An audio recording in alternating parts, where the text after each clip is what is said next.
Welcome back to this lecture on the computational complexity of matrix algorithms. In this fourth segment, we're going to solve the problem of determining whether a given matrix is strictly lower triangular, which I'm going to abbreviate as SLT. So, here is the pseudocode description of the algorithm to solve this problem. First, let's define the input and output of the algorithm. It will take as input a square matrix A of integers, and it will return the Boolean value true if A is SLT, and it will return false otherwise. So, this is a function called isSLT, takes as input a single matrix, a square matrix of size P by P, and it returns a Boolean. So how are we going to determine if a matrix is SLT? Well, we're just going to use the definition. A matrix is SLT if all of the elements in a matrix, including the diagonal and in a triangle above and to the right of the diagonal, are all equal to 0. So we're going to go through all of these elements row by row from the first one to the last one. And as soon as we find an element that is not equal to 0, then we can return false. Otherwise, if we go all the way through all the elements, we can return true. The matrix is SLT. So here is the pseudocode description for this algorithm. We're going to go through all the rows from 0 to p minus 1. For each row, we're only going to consider the elements that are on the diagonal and to the right of the diagonal. Notice when the row number is R, we start on the column number with the same index. So we start on the diagonal and then we go all the way to the right till the end of the row. Now we have the row and column index R and C. We look up the element at that position. If its value is different from 0, then clearly the matrix is not SLT and we can exit the nested loop and return false. Otherwise, if we complete the execution of the two for loops without ever having found a number that is not equal to 0, that means all of the numbers we checked are equal to 0 and therefore the matrix is SLT and we return true. To get started on our analysis of the time complexity of this algorithm, let's define the meaning of n. N is the size of the input to the algorithm. And as before, we're going to choose n equals to p, namely the number of rows in the input matrix. Second, let's pick the primitive operations we are going to count as part of the runtime of the algorithm. Like before, we're going to pick comparisons. Please note that there is a comparison implicit in this line, there's another comparison implicit in this line, and there's an explicit comparison on that line. So first, we're going to look at the best case complexity of this algorithm.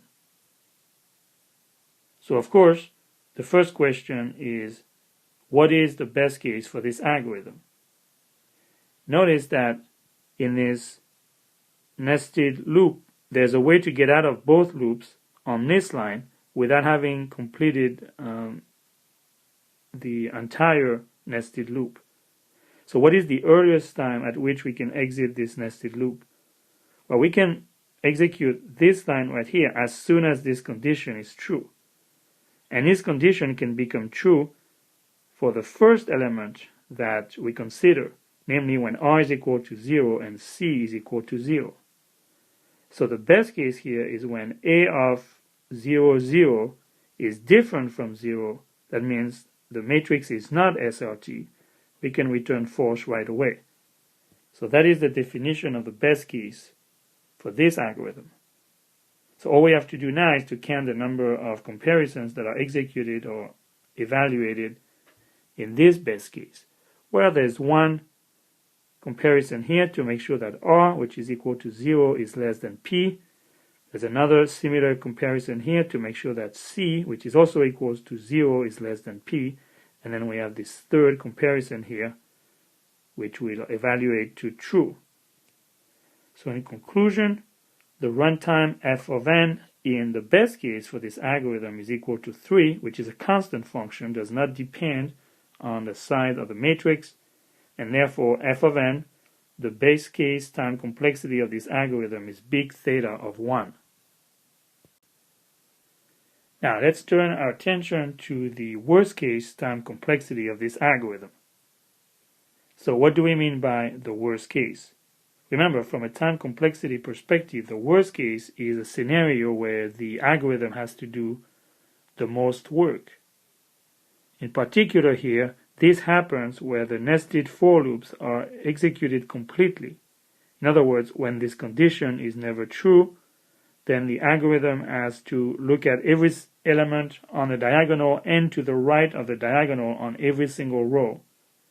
And in that worst case scenario, the algorithm is going to return true, because in this case, none of the elements it looked at are equal to 0, are different from 0, and therefore the matrix is SLT. So the worst case is defined when the value true is returned. Now, of course, in this case, we still have to compute the amount of work performed by the algorithm, that is, the number of comparisons that it evaluates. So let's look at the first iteration of the outer loop here when r is equal to 0. What happens is that this inner loop is executed completely, which means how many iterations are going to be executed? Well, r is equal to 0, so we're going to execute p iterations, and in each iteration of the inner loop there will be one comparison here and one comparison here, for a total of 2 times p comparisons. Now in the second iteration of the outer loop, r is equal to 1. So the inner loop is going to perform 1 to p minus 1 is p minus 1 iterations times 2 comparisons per iteration, for a total of 2 times p minus 1 comparisons, etc., etc. r is going up by 1 every time until it reaches the value p minus 1. And notice what happens is there's one less iteration of the inner loop every time. So if we go down by 1, every time we're going to end up with only one iteration left in the last iteration of the outer loop, and therefore we're going to have 2 times 1, or 2 comparisons in the last iteration of the outer loop. And to be completely precise, we should notice that we forgot to take into account some comparisons. Remember that at the end of every iteration of a loop, there's an extra comparison to check the value of the loop variable against the upper bound. Now, we took into account that comparison here for the inner loops, but we didn't do it for the outer loop. So what this means is that for every iteration of the outer loop, we have to add one more comparison, namely when the value of r is checked against p minus 1 to make sure it's not greater than p minus 1. So in other words, we need to add an extra comparison here on the first iteration of the outer loop, and of course we have an extra comparison on every single iteration all the way to the end. Now that we have accounted for all of the comparisons throughout the execution of the algorithm, we can add up all of these numbers. Here we're going to get 2, which is common to all the iterations, times 1 plus 2 plus ... plus p. And then we're going to have 1 plus 1 plus 1 p times, which equals p. So this is the total number of comparisons executed or evaluated by the algorithm. Remember that in our case, n is equal to p. Therefore, the runtime in the worst case of this algorithm is equal to 2 times the sum of the first n integers plus n. Now we know from a previous result that this sum is big theta of n squared. We know that multiplying it by 2 does not change its rate of growth. We know that this linear function is big theta of n, and we know that when we add two functions, the resulting function is big theta of the maximum of the two functions. And here the maximum is the big theta of n squared on this side. So in conclusion, the worst case time complexity of this algorithm f of n is big theta of n squared. Now it's always a good idea to check your answers to make sure that they make sense, or at least they are plausible. For example, does it make sense for the best case time complexity to be a constant, namely that it does not depend on the sign of the matrix? And of course it makes sense, since all you have to do is check the first number in the best case. So that answer made sense. How about this one? Well, how many numbers do you have to check to conclude that the matrix is indeed SLT? Well, you have to check all of the upper triangle in the matrix, including the diagonal. So how many number is that? That's about half of the matrix. In fact, it's a little bit more than half. How many elements are there in the matrix altogether? Well, the answer is n squared. Since we are checking half of them approximately, we are checking approximately n squared over 2 elements. And of course, each of them must be compared to 0. So it makes sense that the worst case time complexity is big theta of n squared, since n squared and half of n squared have the same rate of growth.